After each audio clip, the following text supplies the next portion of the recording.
جیسے جیسے عید کا دن قریب آ رہا تھا، رمضان میاں کی ٹینشن میں اضافہ ہوتا جا رہا تھا۔ مولا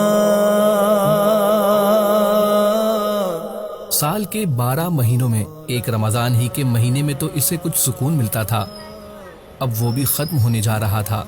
کچھ سال پہلے تک حالات اتنے برے نہیں تھے، وہ محنت مزدوری کر کے دن میں کچھ نہ کچھ پیسے کما لیتا تھا، جس سے گھر کا خرچ پورا ہو جاتا تھا۔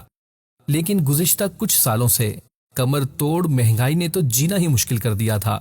اب اتنی کم آمدنی میں ایک بوڑھی بیمار ماں، بیوی اور 3 بچوں کا خرچ چلانا بہت مشکل ہو رہا تھا۔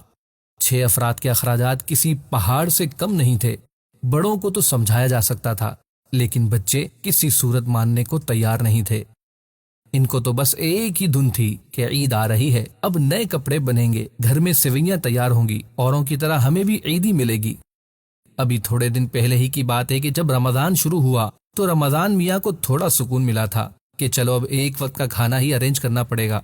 بیمار ماں نے بھی روزے رکھنا شروع کر دیے کہ اس بہانے بیٹے کو کچھ سکون ملے گا۔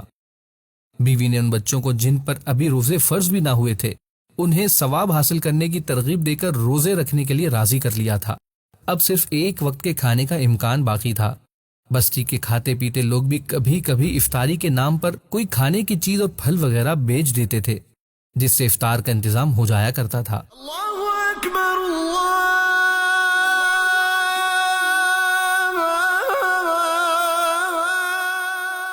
رمضان میاں سوچ رہے تھے عید آنے کو ہے، لیکن یہ مہینہ تو جیسے پر لگا کر اڑتا جا رہا تھا۔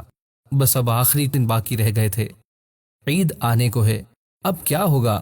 بچوں کے کپڑے کہاں سے بنیں گے؟ گھر میں سوئیاں وغیرہ کا تو کوئی انتظام ہی نہیں ہے، اور پھر آگے رمضان کے بعد کیسے گزارا ہوگا؟ کاش کہ سارا سال ہی رمضان ہوتا۔ ضرورت مند لوگوں کی مدد کرنا اسلام میں بڑی نیکی کا کام ہے۔ اپنے آس پاس کے لوگوں کو دیکھیں اور ضرورت مندوں کی مدد کریں۔